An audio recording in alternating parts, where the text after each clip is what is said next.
I guess just starting with the 100 days on the transition report recommendations, the transition committee had recommended that we position 2 police officers at every village mayor's office. But in talking to GP, that hasn't happened because they're so short-staffed, right? So how do you plan to address that? So what is happening now with GPD is I understand that Chief Ignacio has evaluated his department, and those people, he has redistributed officers out to the streets, to highway patrol and out in the streets. But there's still a need for more. So he's been recruiting. And so he already has like 30 people that are ready to start. And so I think by the end of this month, he'll have like 30 more people that will go through the police cycle. There is already 5 that will be actually graduating today. And they will go straight to also he's putting all these people out into the highway patrol. The goal there is to put more police out in the streets and in the neighborhoods. So his way of putting it in the neighborhood, like our transition report, like you said, is maybe having 2 people in the mayor's office, or just assigning, to roam the streets. I remember when I was growing up, Chris, we knew who our neighborhood policeman was, right? And so, of course, the positive effect of that is you know who your police officer is. Your police officer knows the community and so forth, which is, I think, important, because I think that then deters crime. Like if they knew, like for example, if the gangs or the teenagers know who the police officer, they have a good relationship, then that kind of like deters crime, and the police officer can become also like a counselor to the community. So that's sort of what the strategy is and what my vision is about safety in the community. So you didn't necessarily mean 100 days on that, but it's in the works. Yes. Okay. Yeah, recruiting and of course funding and all that. So In the speech last night, you said the drug problem was catastrophic, but we just did a story on the dissolving of the Mandana Drug Task Force. And in talking to Sergeant Tapau, he had said that because it was a multi-agency task force that was established by executive order, the different agencies kind of wanted their personnel back, and so the GPD personnel who were part of that task force are being folded into the SIS and I think narcotics. the special divisions in the narcotics, Right, yeah. right. And I think that's Chief Steve Ignacio's way of still dealing with the drug problem. He's not disbanding a drug task force. I think he's just looking and seeing, or reorganizing and restructuring what he thinks would be much more effective and beneficial. And I just want to let you know that even though they are sent back to their various areas, that doesn't mean that they aren't communicating with each other to help with each other, right? One of the things, Chris, that I have done is, instead of having a huge cabinet meeting every month, I broken them up to groups, right? So every week now I meet with all the public safety law enforcement group, the Customs, Guam Fire Department, the GPD, DYA, and Department of Corrections, right? And I love these meetings because they talk to each other and they work with resources to each other, and they know the issues of what's going on with each other, and they help each other. So, the risk of running in silos is being mitigated. So I love it, and I don't cancel those meetings. If I'm not able to come, Josh chairs it. Right. If none of us, then Tony or John chairs it. So my instruction is we're not canceling those meetings. We've been doing it regularly each week, and we've done it for health, safety, and our fiscal team. And then there's other ones that I meet every 2 weeks. So that's my way of being in touch with them and knowing exactly what is going on. And it's also their way of getting to know the kind of management leadership that I practice. So I'm real excited about that part. I think that's working out really fine. Going back to the Mandana thing, I felt, I mean, objectively, that they were pretty successful at what they were doing. And do you think that this reallocation of GPD resources, and I mean, because it's not, you're saying it's not dissolved, right? Do you think that sends the wrong message to these? I mean, Mandana they weren't busting like addicts. I mean, they were busting like big time. These are big busts, big trafficking. I don't think so, because it's the work, right? It's not necessarily the organization, but it's the work that's being done in the organization. So all of that isn't taken away. The customs border still needs to do strict law enforcement. The port authority, airport still needs to do that. The law enforcement, the special narcotics division of the police still needs to do its work. So I don't think so. I think also, we as a community still need to continue our preventive ways of drug addiction, right? Drug use. So none of that is changed. In fact, I think it's enhanced more because now you have more resources to work with in the customs and also in, the police, the fire, and so forth. So it wasn't something as simple as like, oh, Mandana Drug Task Force, that's a Calvo Tenorio thing. We don't want to do that. No, I don't think so. I don't think Chief Steve Ignacio is like that. I think he's a very fair, very reasonable person. If something is working fine, whether it's a Calvo administration, I mean, I kept on Ed Burns. I think Ed is really good as director of DOA. I like him. He's a very competent person. He knows his stuff, and the numbers, and they work really well together. I've kept Lester Carlson, who's BBMR. To me, it doesn't matter. I see your point. Yeah. On the CMS, you mentioned that CMS was rebasing the financial benefits, but you didn't talk about the thread that still remains with CMS potentially pulling Guam out of the program. Yeah. Okay, so on the CMS, I know with the previous administration that when they got surveyed, they had like 22 deficiencies. And I know when they came back, I think those deficiencies went down to 7, I think. And now this one is only 2. So I'm very confident, Chris, that actually they've come back. Lillian was telling me that they've come back and they've accepted the QAPI corrective actions, but they still have a concern with the anesthesia part. And so there are some of those concerns, and I don't know all the details of it, but some of those concerns have already been addressed. But the key thing is, the leadership there now. You have Lillian Posadas, the medical director, Annie Berdaliu. She's, dynamite. And the doctors respect her. She's well respected in the medical community. And that, to me, I'm not saying that the previous ones aren't well respected, but that's a big hurdle to begin with, right? When you're going to be overseeing the medical department.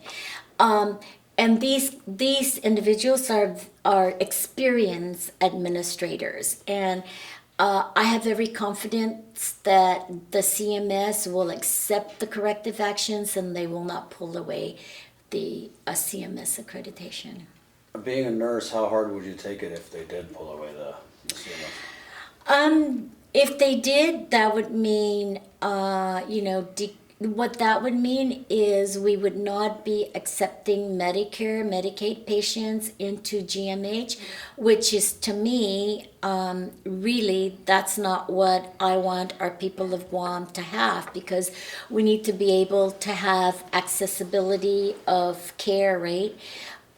And of course, if there's an emergency situation and they come to the ER, we cannot, refuse them. We have to take care of them. And then if they are Medicare insured or Medicaid insured, then we won't be able to use their insurance, and so then we would have a loss of revenue for that. So, from a nursing healthcare accessibility, it's going to be not very good, because that means we're not going to be able to provide services to our community. They would have to go to GRMC. And then from a loss of revenue standpoint also, we want to try to prevent that from happening. Yeah. I noticed though that you put a lot of faith in the administration over at GMH. Do you feel that you would want to be more hands-on in resolving this? No, I don't need to be hands-on on it. I've hired people. If I had to be hands-on, then I don't need to hire them, right? So as a leader and governor, I have to put trust in the people that I've put in those places. And I know they're competent, they can do the job. And so my involvement with them is, of course, to be informed, to maybe guide them in some areas. So Lillian calls me up and we talk about it, but it's her decision. And she'll also ask me, well, what do you think about this, right? And we'll go over it and talk about it and guide her in the right place. But she's already has the resolutions, and working with Dr. Bordalio and Dr. Jolene Uggan, you ask employees now how they feel. You ask the nurses how they feel. That's how you measure it. They feel very appreciative of the leadership that's there. Bill has to go soon, so if you can. Okay. Can we just finish on the fiscal responsibility? Sure. So I know that one of the things in your speech was that fiscal responsibility is the hallmark of the administration. Mm-hmm. So what do you say to some critics who say that you say that, but you ask for a budget that's $10 million more than the last one, and some of the staff, the pay difference with the Calvo administration. You mean that the total budget Yeah, no. is 10 million more than last isn't year? it? Okay. Yeah. The request. Yeah. So when we talk about being fiscally responsible, we look at some of the staff that you have. I mean, it could be argued that they're Not fiscally highly responsible? paid, maybe. Well, here's my thing, okay? If I'm gonna get qualified, competent people, I have to pay them the value of their work, right? And so the salaries that I pay them, I think, is equitable to, say, the salaries in the private sector, which is my biggest competition, right?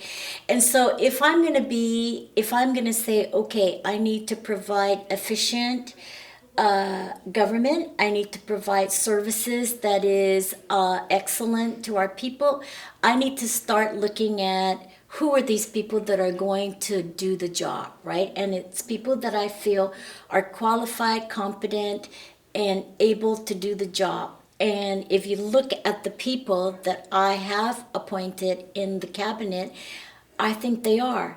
But in order for me to entice them to come work, I needed to give them a salary that's much more, reflective of the responsibility and the value of the work that they do. Like, for example, Daphne Shimizu, right? Daphne Shimizu, I think, is a very competent person. I love her. And if you talk to her, she's dynamite, Am I gonna get Daphne at 70,000? I don't think so. Where does she come from? Stay well as the CFO there. I see.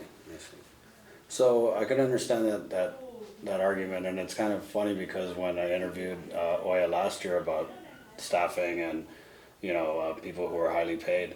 She said the same thing, and I'm pretty sure we can go back several governors where they talk about having to compete with the private sector, but it seems like a lot of the staff didn't come from the private sector. They came from Well, Daphne government. came from private sector. Ed Burns, of course, before he went to GMH, was private sector. Who else is on my team? I was a retired, Ike Pareto, Right. retired from Customs. Of course, Senator Tom Atta was what do you call that, from a senator, but Tom has great credentials in planning. He has a master's. These guys have masters, bachelors, right? Who else? Lillian came from private sector.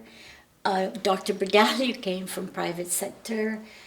What about on the fiscally responsible side? I know that BJ and the senators, when they passed the budget last year, they eliminated funding for the deputy directors, and I know that the AG said that violated the separation of powers, but do you think it would have been fiscally responsible for you to hold off on hiring deputy directors, maybe until later in the I year? think in the beginning, if I'm going to set a management staff, I would prefer to do it right there when it starts, right? So they can go through the whole process, can work together with the director. For example, DOA, Ed Burns, Right.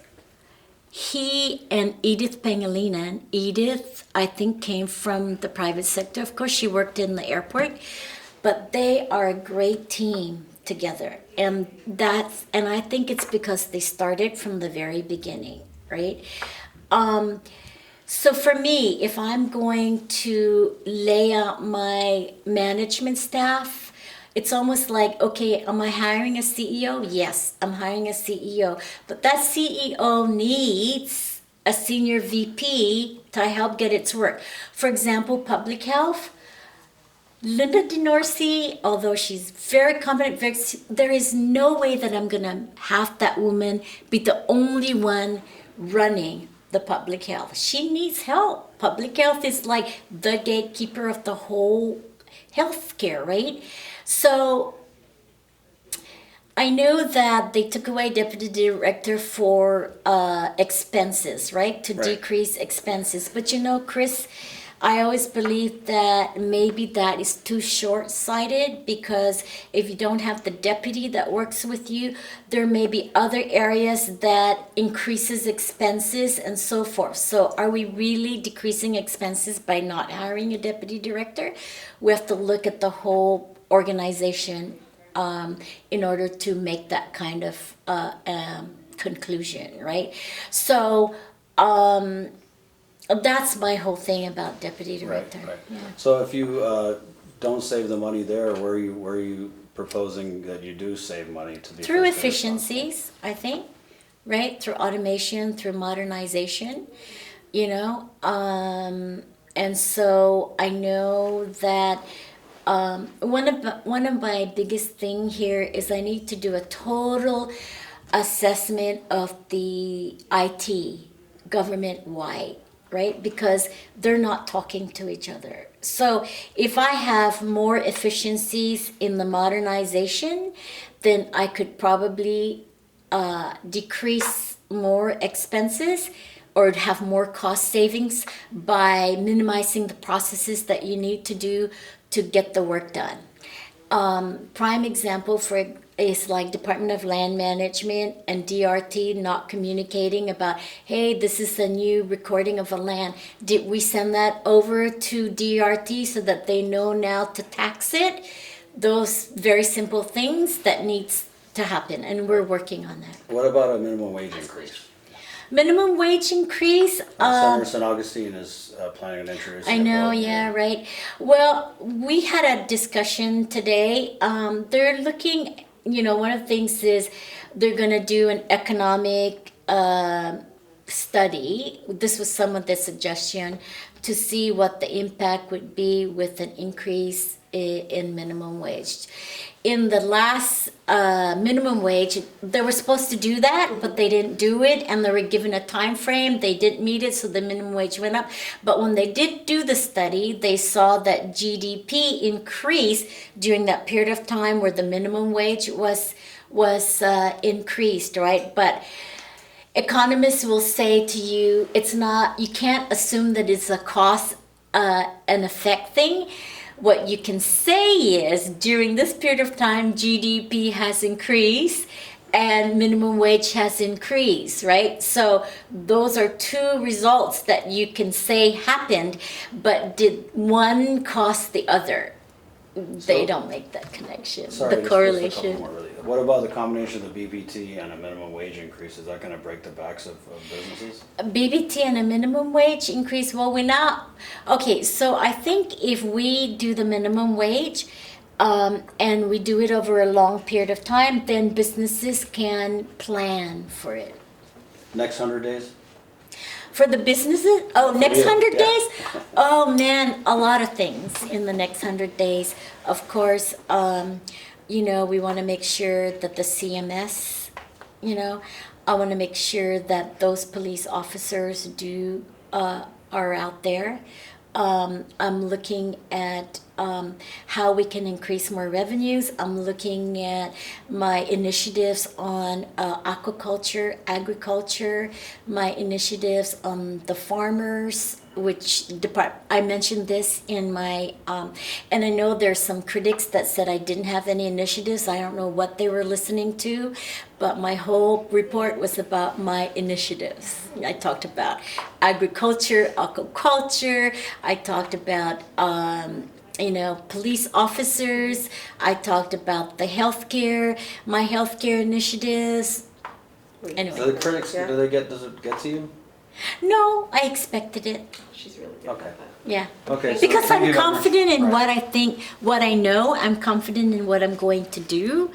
And I'm confident in the cabinet members. And also I'm very confident in the GovGuam employees. And it also seems like in the way you entertain the opponents of recreational marijuana that you kind of think that everyone should have their say and a right to their opinion. I totally believe that, Chris.